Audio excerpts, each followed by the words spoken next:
Sudah setahun sejak pernikahan kami ketika suamiku, Rendra, berangkat ke Korea untuk penugasan panjang. Kami tinggal di rumah orang tuanya di pinggiran Bandung, sebuah rumah kolonial tua dengan halaman penuh pohon mangga. Bersamaku tinggal ayah mertuaku, Pak Surya. Usianya mungkin sudah 60-an, tapi tubuhnya masih tegap, bahunya lebar, dan sikapnya selalu sopan dengan cara kuno yang jarang ditemui sekarang. Awalnya aku canggung tinggal berduaan dengannya. Bagaimanapun, hidup satu atap dengan laki-laki, meski sudah tua, bukan hal mudah. Tapi lama-kelamaan aku terbiasa. Pak Surya ternyata baik hati, perhatian, dan punya selera humor yang menghibur. Setiap pagi, aku mengenakan dress linen tipis dengan kancing di bagian dada, ikat pinggang sederhana milik almarhumah ibu mertuaku. Rambutku kusanggul rendah, kaki kuselipkan dalam sepatu balet yang empuk. Pak Surya selalu memperhatikan saat aku sibuk di dapur dan tersenyum penuh rasa syukur. Suatu sore yang panas, pintu terbuka. Alih-alih sosok remaja kurus yang kuingat, yang berdiri di ambang pintu adalah seorang pria dewasa, tinggi, rambut hitam sedikit acak-acakan, tatapan dingin tapi dengan kilau yang membakar bukan kulit, melainkan pikiran. Dia Arjuna, putra sahabat ayahku yang meninggal dalam kecelakaan. Ayah mengambil hak perwaliannya, tapi dia tinggal di panti asuhan, lalu kuliah di Yogyakarta. Sejak itu kami hampir tidak pernah berkomunikasi. "Hai Marina," katanya dengan suara serak. Aku hanya mengangguk diam. Aku mengenakan celana pendek rumah warna olive dan tank top tipis tanpa bra. Cuaca sangat panas dan aku tidak mengira ada tamu. Aku merasakan tatapannya membuat kulitku seolah menipis. "Kamu berubah," katanya. Dan sudut bibirnya bergetar. Malam itu kami makan pizza jagung dan sosis, menonton serial dengan lelucon berisik, ngobrol tentang masa lalu.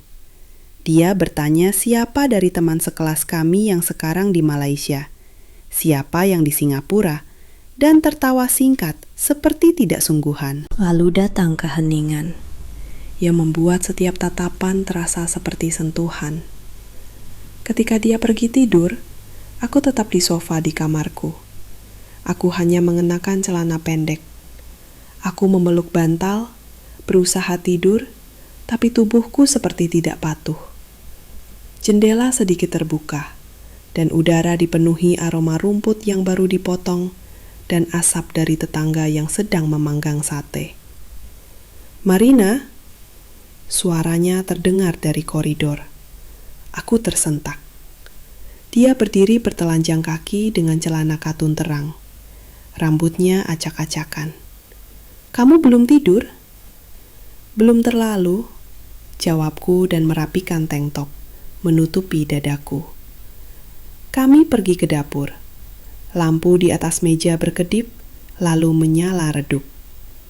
Dia duduk di kursi, membuka botol air dan minum dengan berisik. Tidak melepaskan pandangannya dariku. Ada sesuatu yang sengaja intim dalam hal itu.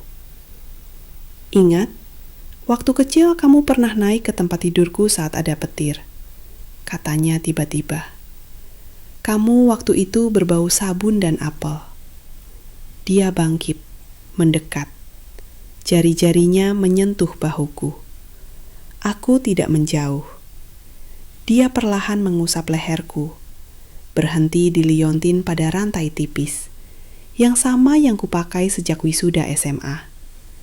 Napasnya mendekat, dan aku memejamkan mata bukan karena takut, tapi karena terlalu banyak yang kurasa.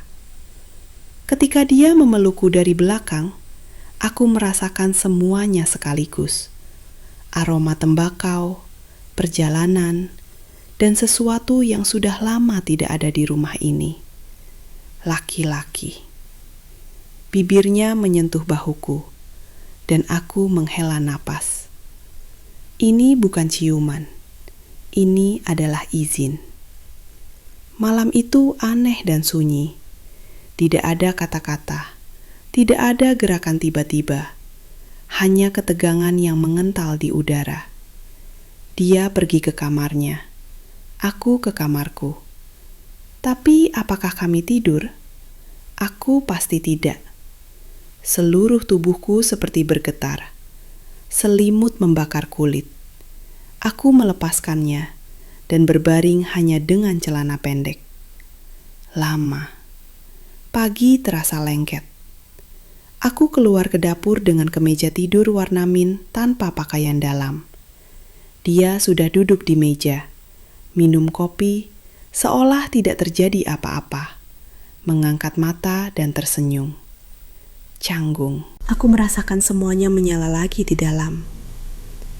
Aku akan pergi hari ini, katanya, ke Semarang untuk urusan. Aku mengangguk. Baiklah. Dia bangkit, berjalan melewatiku, tidak sengaja menyentuh punggungku. Aku tersentak. Maaf tentang tadi malam, bisiknya. Tidak terjadi apa-apa, kataku tajam.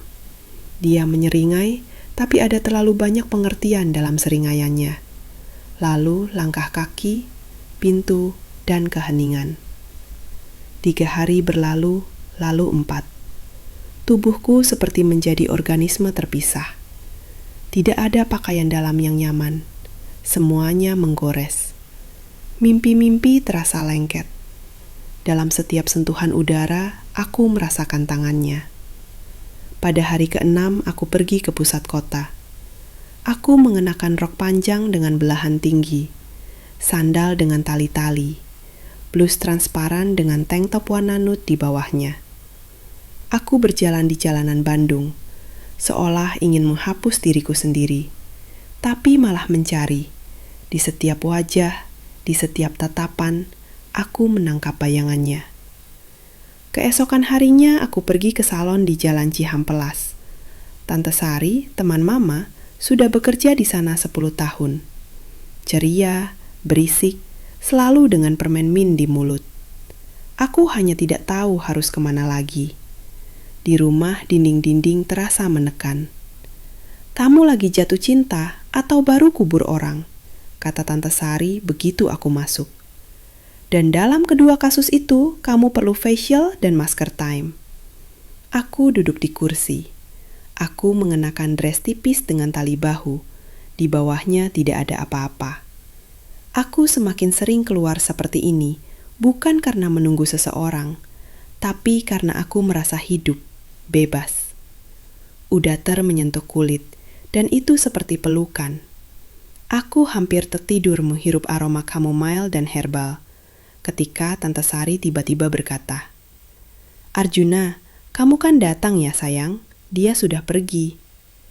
Aku heran, dia tidak mirip ayahmu sama sekali. Aku membuka mata. Memang tidak mirip. Dia kan bukan anak kandung.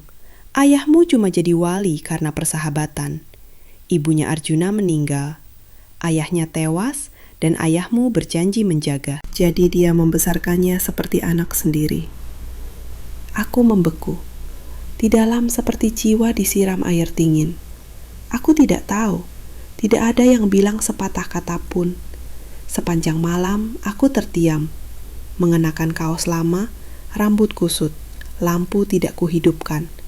Hanya satu pikiran berputar di kepala seperti mantra. Dia tahu semua ini. Ketika ponsel menyala, aku sudah berbaring, berbungkus selimut. Pesan masuk, nomor tidak dikenal. Kamu sudah paham? Aku tidak menjawab, hanya menatap layar. 1 menit kemudian, aku tahu sejak lama, makanya aku berani. Kamu bukan saudariku. Kata-kata itu sederhana, tapi di dalamnya ada lebih banyak pengakuan daripada dalam pengakuan dosa apapun. Aku melempar selimut. Untuk pertama kalinya dalam beberapa hari aku tidak merasa takut, melainkan sesuatu yang mirip kebebasan, pahit tapi nyata. Di Developing Boom bukan karena horor, tapi Quran. Pagi berikutnya aku bangun pagi. Tubuh hidup dengan kehidupannya sendiri. Dan setiap saraf seperti berbisik. Aku menginginkannya. Aku menekan bantal di antara pahaku. Denyutan itu keras kepala, seperti kenangan. Aku mengenakan dress baru berwarna krem dari bahan rajut, tanpa pakaian dalam. Kain itu memeluk seperti kulit kedua. Rambutku urai, di leherku kenakan liontin yang sama dari wisuda. Ada sakna dalam ini. Aku berjalan di jalanan Bandung, lewati pasar Cibaduyut yang berbau daun bawang dan ceri. Di setiap pria, aku mencoba menemukan dia. Tidak ada yang cocok. Ponsel bergetar. Akan lewat 2 hari lagi.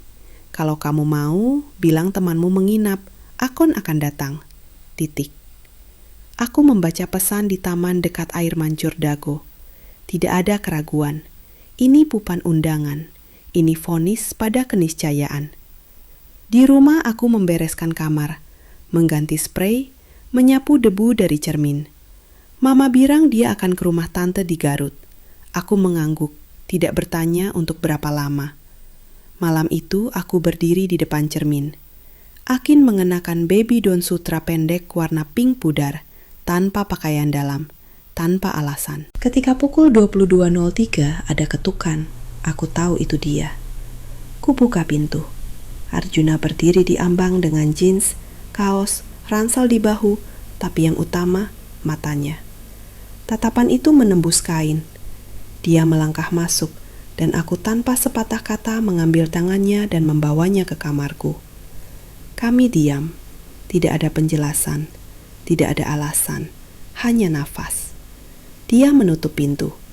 Aku duduk di tepi tempat tidur. Satu kaki terlipat, kain bergeser, memperlihatkan paha. Dia menelan ludah. Aku tidak tahu bagaimana berhenti, bisiknya. Aku meletakkan jari di bibirnya. Kita tidak punya waktu untuk rasa bersalah. Dia berlutut di hadapanku, mengusap jari-jarinya dari pergelangan kaki naik ke betis, ke bagian dalam lutut, tidak melepaskan pandangan. Setiap sentuhan seperti doa. Dia mencium kakiku. Aku menggigit bibir. Ada sesuatu yang terlalu pribadi dalam ini, hampir seperti fetis. Lalu dia mengangkatku dan membaringkanku di tempat tidur. Kami tidak terburu-buru. Semuanya seperti tarian. Jari-jarinya meluncur di tulang selangka, di leher, bibir menyentuh dagu. Aku bisa seumur hidup hanyi atatapmu, katanya. Itu sudah tidak cukup, bisisku, melingkarkan kakiku di pinggangnya. Malam itu panjang, hangat, hampir tanpa suara. Tapi dalam keheningan itu lebih keras dari teriakan apapun. Di pagi hari matahari menembus tirai, mewarnai kamar dengan warna ember. Aku berbaring miring, tertutup spray. Rambut kusut dan kulit masih mengingat telapak tangannya, seolah di suatu tempat di bawah permukaan. Di kedalaman dia meninggalkan jejaknya. Arjuna tidur di sampingku, menghadapku. Satu tangan bertumpu di perutku. Ada sesuatu yang menakutkan dalam ini. Bukan karena buruk, tapi kategori. Dia membuka mata, menatap, sedikit tersenyum. Aku tidak tahu apa sekarang, katanya pelan. Kita harus, jawabku. Dia menatapku, seolah mencari konfirmasi. Aku ingin tetap bukan di kota, di kehidupan, titik. Aku tidak tahu harus berkata apa. Di dalam semua berdenyut, aku mengangguk. Bukan sebagai persetujuan, sebagai pengakuan bahwa sekarang tidak ada jalan kembali. Kami tidak menyebut ini hubungan. Ini lebih dari yang bisa dinamakan. Tapi sudah tidak bisa kurang lagi. Dia pergi keesokan harinya, tapi sekarang dengan janji. Kami tidak menulis satu sama lain. Aku cinta. Kami hanya menulis sederhana. Aku merasakan. Dan itu sudah cukup. Tapi seminggu berlalu. Yang kedua. Kamis ketiga aku menyadari, jika aku tetap di sini, aku akan gila. Setiap sudut di kota mengingatkan jari-jarinya di pinggangku. Aku membeli tiket bus dan pergi ke Yogyakarta. Katanya ke rumah teman. Kenyataannya hanya melarikan diri. Aku menyewa kamar di guest house tua dekat Malioboro. Fasad mengelupas, berbau gorengan dan handuk lembab. Di dinding ada batik, di koridor sapu dari daun pandan. Aneh, nyaman. Aku melempar ransel, bergani cepakaian, celana pendek dari denim tipis, crop top, tanpa pakaian dalam. Perasaan bebas menjadi kebiasaan, hampir seperti kecanduan. Sore hari aku pergi ke tepi sungai Kot, melalui jalan berbatu dengan sandal platform. Aroma ilalang, ikan, jerami. Hampir tidak ada siapa-siapa. Hampir. Dan justru dalam hampir itu, dia muncul. Aku mendengar langkah kaki, mengenalinya dari caranya berjalan sebelum melihat wajahnya. Dia keluar dari bayangan pepohonan, seperti dari mimpi. Mengenakan kaos hitam, celana olahraga, dahi basah, seolah baru berlari. "Kamu mengikutiku?" tanyaku, tidak percaya dengan suaraku sendiri. "Aku hanya tidak bisa tidak melihatmu lagi," bisiknya. Kami berdiri dalam diam. Sungai berbisik. Tatapannya meluncur padaku, pada bahuku, tulang selangkah. Dia mendekat, menyentuh tali crop top, mengusap jari di tulang selangkah, di bahu. Aku memejamkan mata. "Kamu terlihat seperti..." Dia terhenti. "Seperti siapa?" bisisku. "Seperti godaan. Seperti hukuman, seperti kata Humkop, tanpamu aku tidak bisa." Dia berlutut di hadapanku, memeluk pahaku, menempelkan dahinya ke perutku. Tangannya menggenggam pinggangku. "Aku perlu tahu bahwa kamu menginginkan aku bukan hanya di malam hari, bukan hanya dengan tubuh. Titik." Aku berjongkok di sampingnya, mengambil wajahnya dengan telapak tangan. "Dan kalau aku sendiri tidak tahu apa yang kuinginkan, maka aku akan menunggu sampai kamu tahu. Titik." Kami tidak tidur malam itu, berbaring di tempat tidur sempit di kamar dengan langit-langit kayu. Aku mengenakan kemeja tidur dengan belahan dalam, dia dengan kaos dan boxer. Dia memegang kakiku, mengusapnya, seolah itu bagian paling rapuh dariku. Fetis mungkin, tapi di dalamnya bukan vulgar, melainkan kelembutan, hampir doa. Aku mengerti bahwa ada keinginan yang lebih sunyi dari cinta, tapi lebih dalam. Pagi di Yogyakarta basah. Aku terbangun dalam keheningan. Tidak ada getaran ponsel, tidak ada ketukan di pintu, bahkan tidak ada suara burung. Hanya derit lemari tua dari angin. Arjuna tidak ada di sampingku. Aku menarik sweater, berjalan bertelanjang kaki ke dapur, tapi kosong. Di bantal tempat dia berbaring ada catatan. Tulisan tangan tajam, tidak rata, seolah ditulis dengan tangan gemetar. Aku perlu menyelesaikan sesuatu. Akan kembali, tapi kalau kamu pergi, aku akan mengerti. Kalau kamu tinggal, semuanya akan berubah. Aku menatap kertas itu, dan di dalam seperti terbentuk vakum. Bukan sakit, bukan takut, kekosongan, seperti sebelum badai. Dan aku tinggal bukan karena menunggu, tapi karena tidak bisa sebaliknya. 3 hari terasa seperti tenggelam dalam air. Aku minum teh dengan madu dan raspberry, membaca buku tanpa memahami. Kata-kata meluncur begitu saja. Tubuk tidak ada. Tubuk mengingat aroma kulitnya, kehangatan tangannya, kepatuhan aneh bibirnya di kakiku. Aku berbaring di tempat tidur dengan baby doll tanpa pakaian dalam, bertelanjang kaki, tapi setiap kali sendirian. Semuanya seolah terhapus darinya. Pada hari keempat ada ketukan di pintu. Jantung melompat ke atas. Aku berlari, tapi pemilik rumah membawa gorengan pisang. Aku berterima kasih, menutup pintu dan menangis tanpa suara. Air mata mengalir di pipi, membasahi kaos tipis, lengket di kulit. Aku ingin melarikan diri pulang, ke keheningan, ke dapur berdebu dan ambang jendela dengan bunga geranium. Tapi, tengah malam ponsel hidup, nomor tidak dikenal. Dengan jari gemetar, aku tekan jawab.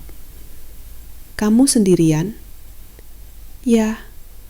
"Keluar, jangan naik mobil, jalan kaki ke sungai, aku menunggu. Titik." Aku tidak bertanya mengapa, hanya berpakaian. Di tubuh telanjang ku kenakan mantel panjang dan sandal rumah. Rambut diterbangkan angin, tapi aku tidak merasakan dingin. Sungai tampak seperti garis cermin hitam. Di tepi ada lampu mobil, cahaya redup.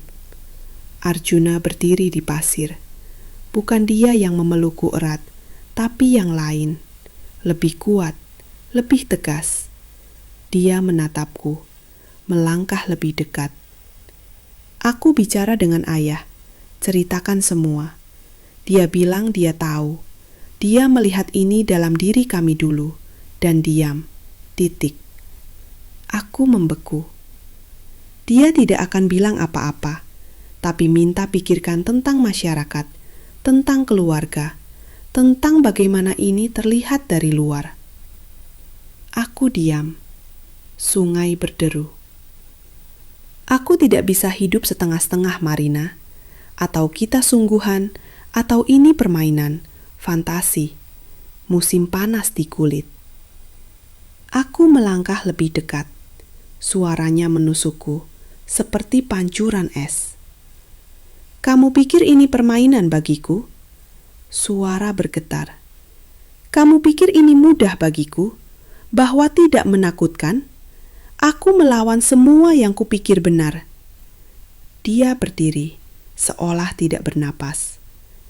"Dan kalau aku bilang aku ingin bersamamu, apapun yang terjadi?" Keheningan.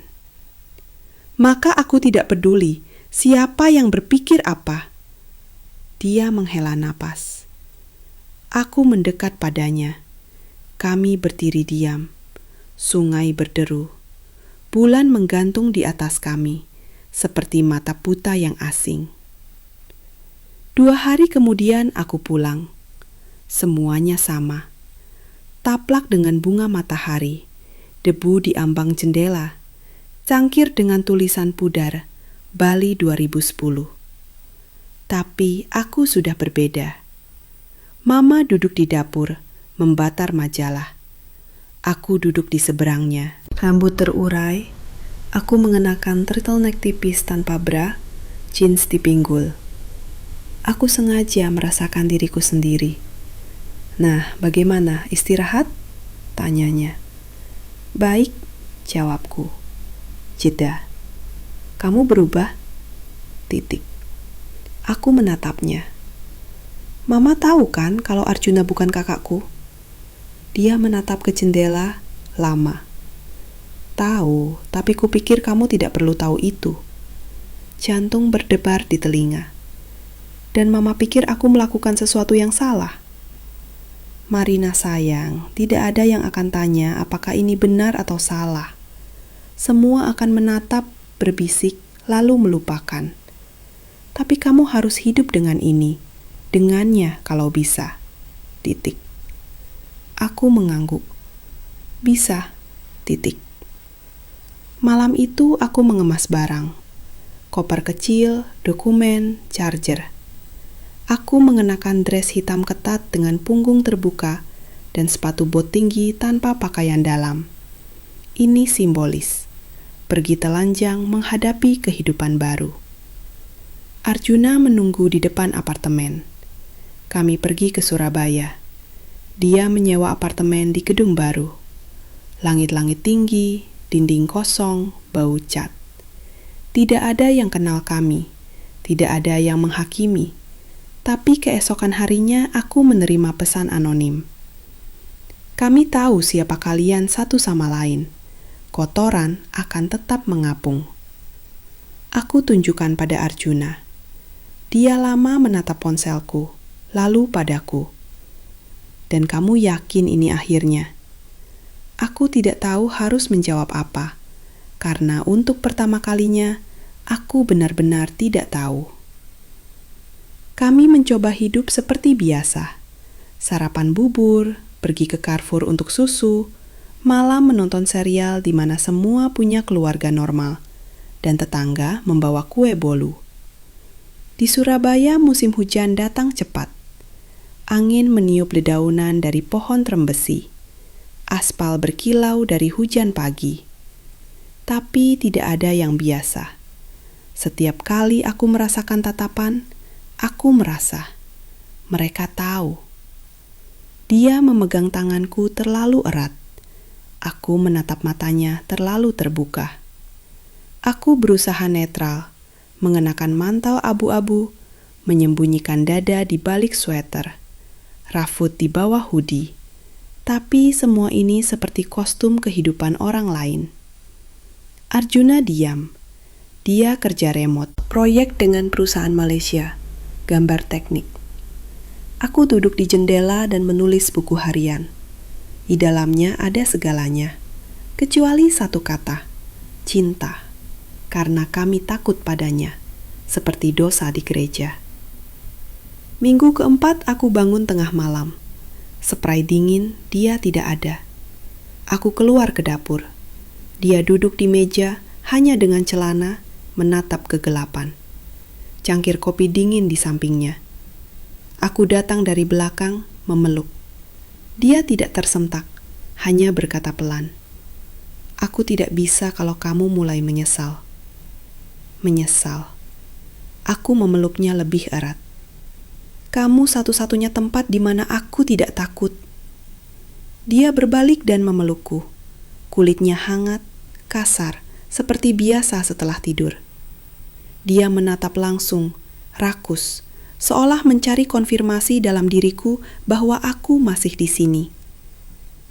Dan kalau semuanya tenggelam, bisiknya, maka bersama denganmu. Titik. Tapi hidup tidak suka sumpah. Beberapa hari kemudian di bawah pintu, kami muncul catatan.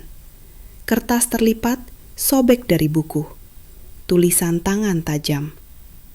Lari sebelum terlambat, atau kamu akan terbakar bersamanya. Kami diam, duduk di dapur. Di kompor bubur mendidih. Udara berdering dari ketegangan. Kami salah pindah ke sini, katanya. Tidak, kami akan terbakar di Bandung, di Jakarta, dimanapun. Titik. Dia datang, mengambil wajahku dan mencium dahi. Ciuman ini bukan tentang nafsu, tentang perlindungan, tentang pilihan. Seminggu kemudian, aku menyadari ada keterlambatan. Apotik di sudut, tes dalam kotak hitam. Aku tidak percaya mata. 2 garis, tangan gemetar. Aku duduk di tepi bak mandi, menatap cermin. Tubuh seperti bukan milikku. Dunia bukan milikku. Dia masuk, menemukanku di sana. Aku tidak berkata apa-apa, hanya menunjukkan. Dia lama menatap, lalu tiba-tiba tersenyum. Sekarang semuanya sungguhan, katanya. Kalau kamu mau, aku akan bangunkan rumah di desa, di makin tidak ada yang kenal kami, di mana tidak ada apa-apa kecuali kamu, aku, dan kehidupan ini. Aku tidak bisa menjawab. Di dalam semua berputar, seperti pusaran air. Kami pergi ke desa dekat Banyuwangi. Rumah nenek, ibunya, kosong, kayu, dengan jendela hijau, berbau jerami, dan lilin tua. Di sana aku merasakan lagi bagaimana bernapas, tanpa tatapan, tanpa bisikan. Hanya kami. Dia memperbaiki pagar, aku menanam bawang. Sore hari kami duduk di dekat tungku. Dia memegang telapak tangan di perutku. Begitu sunyi, aku mendengar kuku tumbuh. Tapi malam itu ada ketukan. Aku bangkit bertelanjang kaki dengan kemeja panjang. Arjuna di belakangku.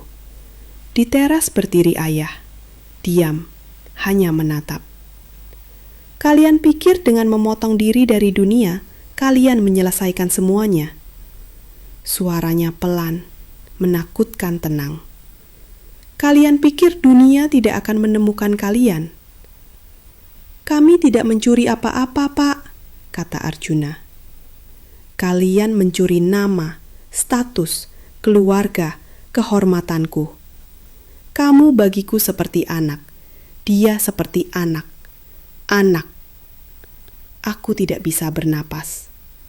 Ayah pergi tanpa pamit, tapi kami mengerti. Kami sudah ditemukan.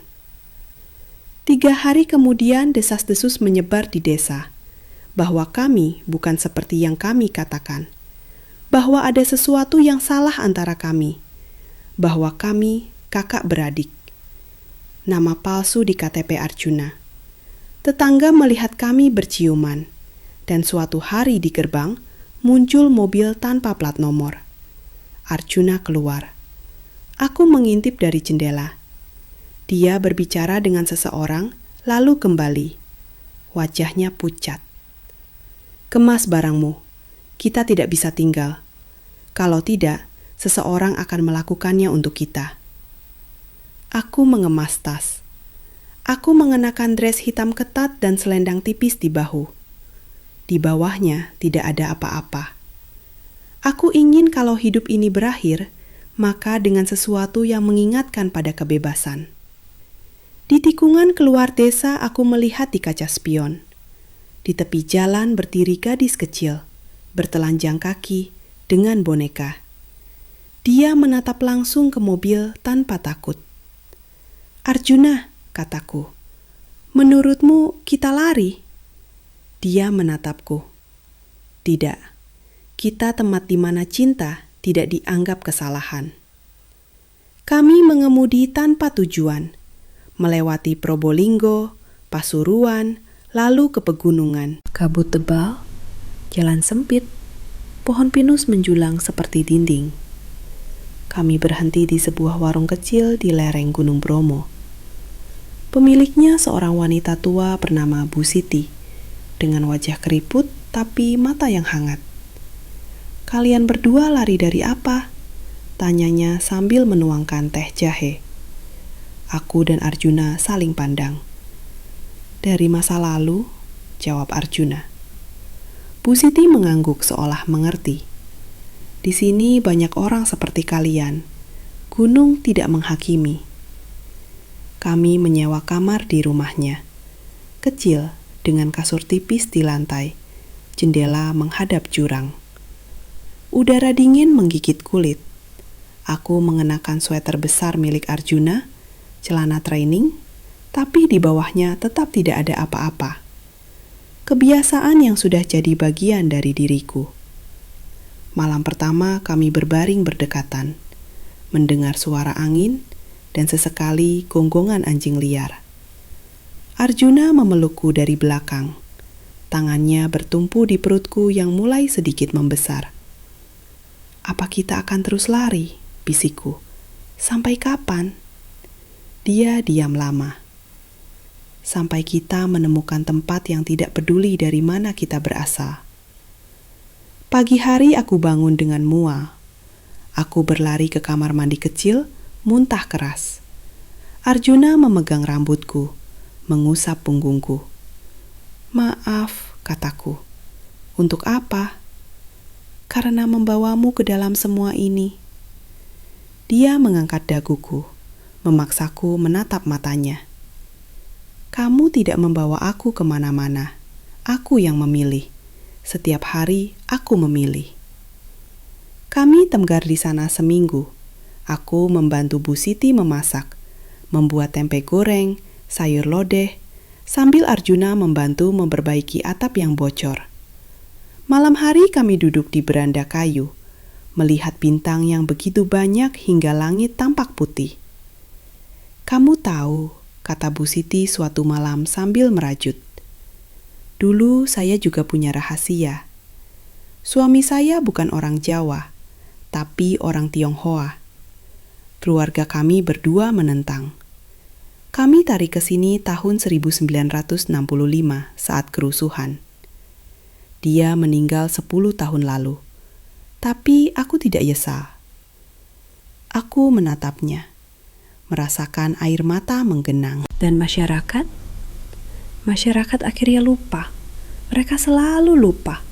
Yang penting kalian tidak melupakan satu sama lain. Tapi ketenangan tidak bertahan lama. Pada hari ke-8, seorang pria datang.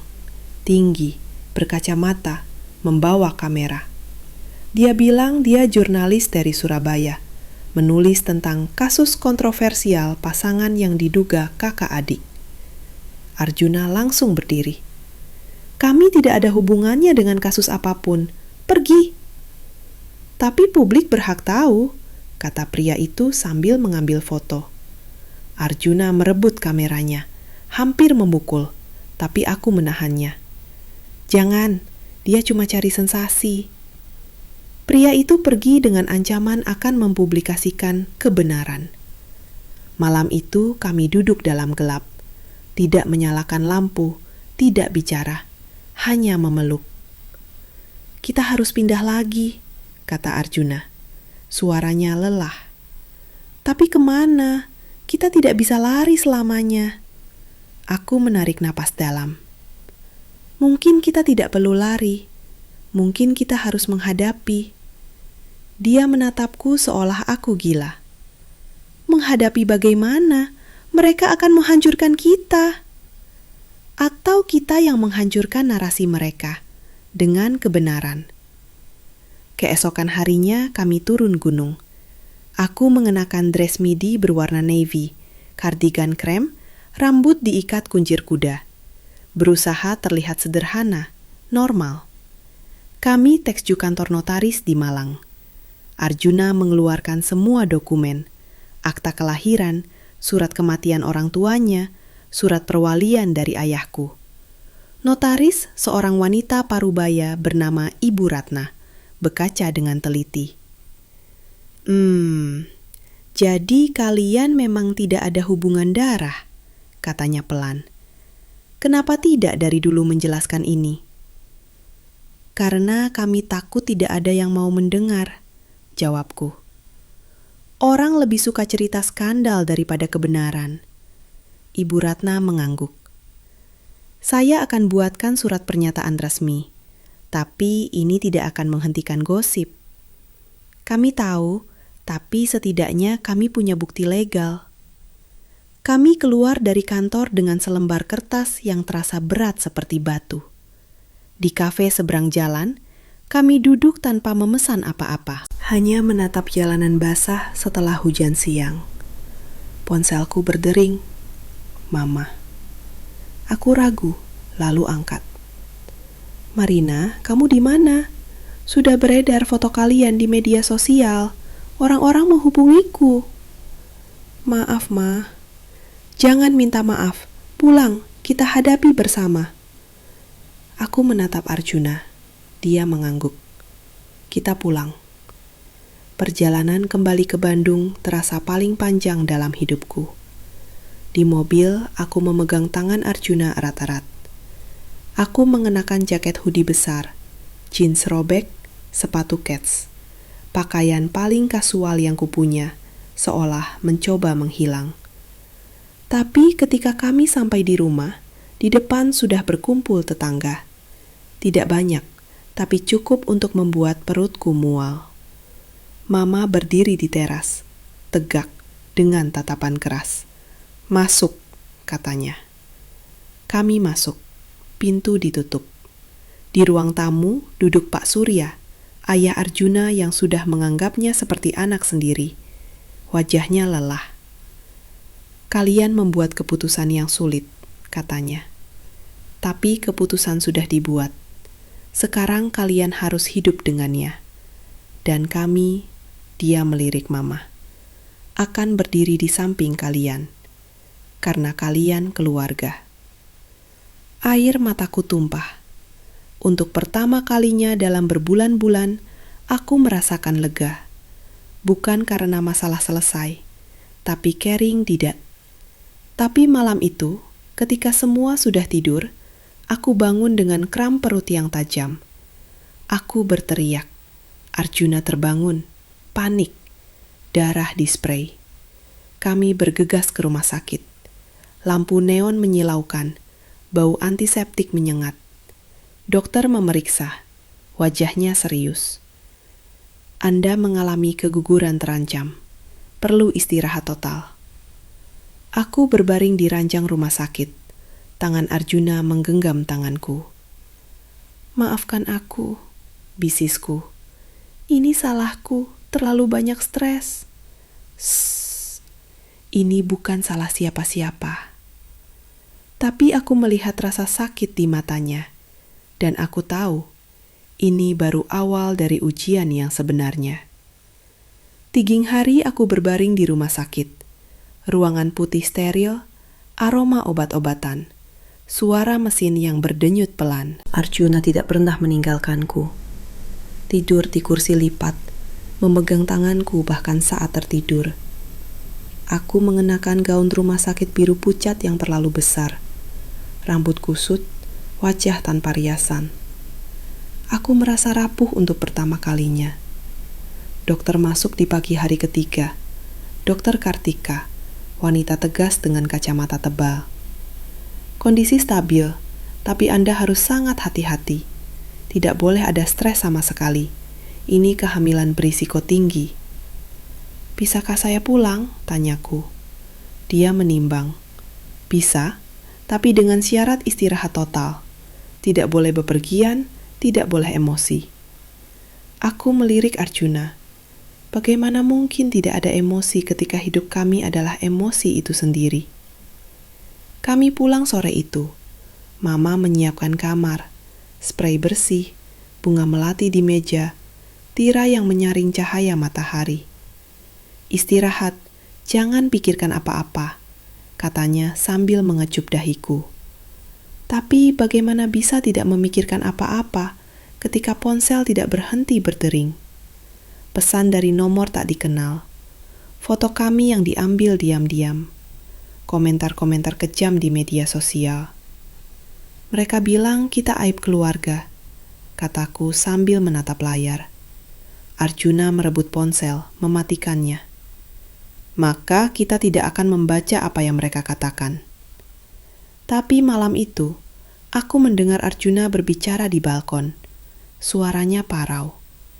Ya Pak, saya mengerti. Tidak, saya tidak akan. Dia hamil Pak, saya tidak bisa. Aku keluar.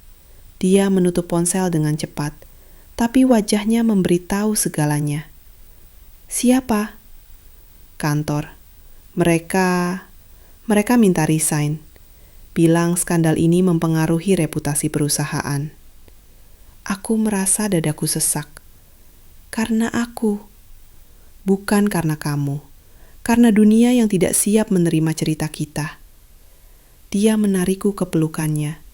Aku merasakan degup jantungnya, cepat dan tidak teratur. Untuk pertama kalinya, aku menyadari, dia juga rapuh, dia juga takut, tapi dia memilih tetap di sini. Minggu berikutnya terasa seperti hidup dalam akuarium. Semua orang bisa melihat kami, tapi kami terisolasi. Aku hampir tidak keluar kamar, mengenakan daster longgar, kaos kaki tebal meskipun tidak dingin. Perut mulai terlihat, gundukan kecil yang mengingatkan bahwa ada kehidupan yang bergantung pada keputusan kami. Arjuna mencari pekerjaan online, tapi setiap kali ada interview video, pertanyaan yang sama muncul. Anda yang ada di berita itu? Dan sambungan terputus. Suatu siang Pak Surya datang berkunjung. Dia membawa tas plastik berisi buah-buahan. Duduk di tepi tempat tidurku, menatapku lama. Marina nak, saya tahu ini berat, tapi saya ingin kamu tahu. Saya tidak pernah menyesal menjadikan Arjuna anak angkat.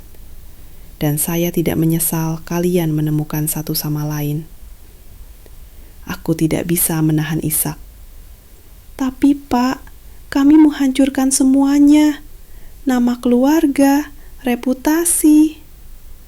Nama dan reputasi adalah apa yang orang lain pikirkan tentang kita. Cinta adalah apa yang kita rasakan tentang diri kita sendiri. Yang mana yang lebih penting? Kata-katanya tertanam dalam. Malam itu, aku memanggil Arjuna. Aku ingin membuat pernyataan, video, menjelaskan semuanya. Dia ragu. Kamu yakin ini bisa membuat segalanya lebih buruk? Atau lebih baik, kita tidak tahu kalau tidak mencoba. Keesokan paginya, kami merekam.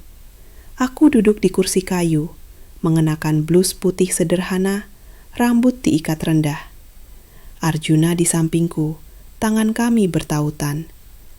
Aku bicara ke kamera dengan suara yang awalnya bergetar, lalu semakin kuat. Nama saya Marina. Ini Arjuna. Kami tahu banyak yang membicarakan kami, menghakimi kami. Tapi sebelum kalian memutuskan kami bersalah, dengar cerita kami. Aku jelaskan semuanya. Bagaimana ayahku menjadi wali Arjuna setelah kematian orang tuanya. Bagaimana kami tumbuh terpisah. Bagaimana kami tidak pernah tahu ketertarikan kami hingga dewasa. Dan yang paling penting, kami tidak punya hubungan darah. Kami mengerti kalau ini tidak biasa. Kami mengerti kalau banyak yang tidak setuju. Tapi cinta tidak memilih konteks. Dia hanya terjadi. Dan kami memilih untuk jujur daripada bersembunyi. Video itu kami unggah dan kami menunggu. Reaksi datang seperti gelombang. Ada yang mendukung, kalian berani, semoga bahagia. Ada yang tetap mencaci, tetap saja tidak bermoral. Tapi perlahan narasi berubah. Media mulai menulis dari sudut pandang berbeda. Pasangan kontroversial buka suara, tidak ada hubungan darah.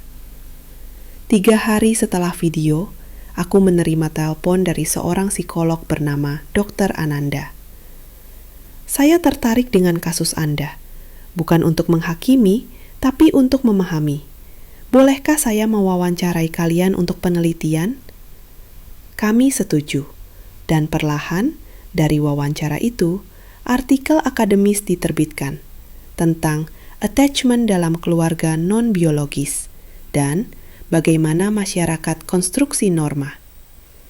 Kami tidak menjadi pahlawan, tapi kami juga tidak lagi dianggap penjahat. Bulan ke-6 kehamilanku. Perut sudah besar, aku berjalan dengan susah payah. Suatu sore, kami jalan-jalan ke Taman Dago. Aku mengenakan dress hamil berwarna lavender, kardigan tipis, sandal datar. Arjuna mendorong kursi roda. Jaga-jaga kalau kamu lelah, katanya. Kami duduk di bangku taman, melihat anak-anak bermain. Menurutmu dia akan baik-baik saja? Tanyaku sambil mengusap perut. Anak kita, di dunia yang menghakimi orang tuanya. Dia akan lebih dari baik-baik saja, karena dia akan tumbuh dengan 2 orang yang mengajarkan dia bahwa cinta lebih kuat dari rasa takut. Aku bersandar di bahunya. Untuk pertama kalinya dalam berbulan-bulan, aku merasa damai. Tapi malam itu, ketika kami sedang tidur, ponsel berdering. Nomor tidak dikenal. Aku angkat dengan tangan gemetar. Marina? Suara perempuan, asing. Saya Lestari, kakak kandung ibumu. Kamu punya bibi yang tidak kamu kenal. Jantungku berhenti. Bibi? Ya, aku perlu bicara denganmu tentang masa lalu ibumu. Tentang rahasia yang dia simpan. Rahasia yang mungkin menjelaskan mengapa dia begitu mudah menerima pilihanmu. Apa maksud Anda? Tidak bisa lewat telepon. Temui aku besok. Jalan Braga nomor 47. Datang sendiri. Sambungan terputus. Aku menatap Arjuna yang terbangun. Ada apa? Aku menelan ludah. Sepertinya cerita kita belum selesai. Pagi itu aku pergi sendirian dengan taksi. Arjuna ingin ikut, tapi aku minta dia percaya padaku. Aku mengenakan rok panjang hitam, atasan loose fit krem, syal di leher. Berusaha terlihat sederhana, tidak mencolok. Jalan Braga nomor 47 adalah kedai kopi tua dengan dinding bata ekspos. Di dalam, duduk seorang wanita berusia 50-an, rambut dipotong bob, wajah mirip mama. "Marina," dia berdiri memelukku singkat. "Duduk." Kami duduk. Dia memesan kopi, aku teh min.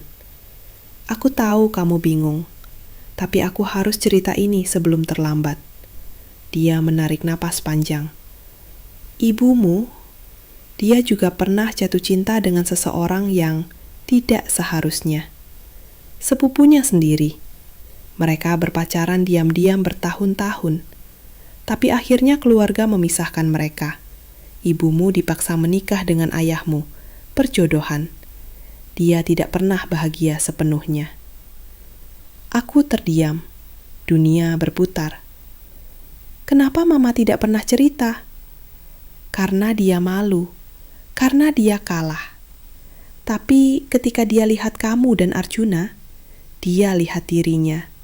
Dan kali ini, dia ingin putrinya menang. Air mataku jatuh.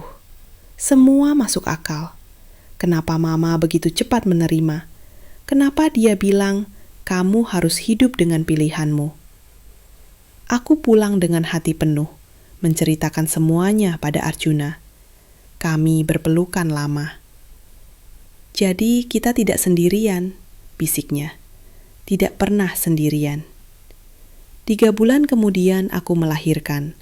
Bayi laki-laki, sehat, dengan mata bulat seperti Arjuna dan senyum seperti aku. Kami beri nama Aditya, matahari. Di ruang bersalin, Mama dan Pak Surya berdiri di sampingku. Arjuna menggendong Aditya dengan tangan gemetar. "Halo nak, kami orang tuamu, dan kami akan ajari kamu bahwa cinta itu bukan kesalahan." Tapi ketika semua sudah pulang, aku dan Arjuna duduk di balkon rumah sakit, melihat kota Bandung yang berkelap-kelip. Dia memegang tanganku. "Menurutmu cerita kita berakhir bahagia?" tanyaku. Dia tersenyum. "Aku rasa cerita kita baru saja dimulai." Dan di kejauhan, seolah menjawab, petir menyambar, pertanda hujan akan datang. Tapi kami tidak lari. Kami hanya duduk di sana, bersama, menunggu badai berikutnya. Karena cinta sejati bukan tentang tidak ada badai, tapi tentang memilih menghadapinya bersama-sama.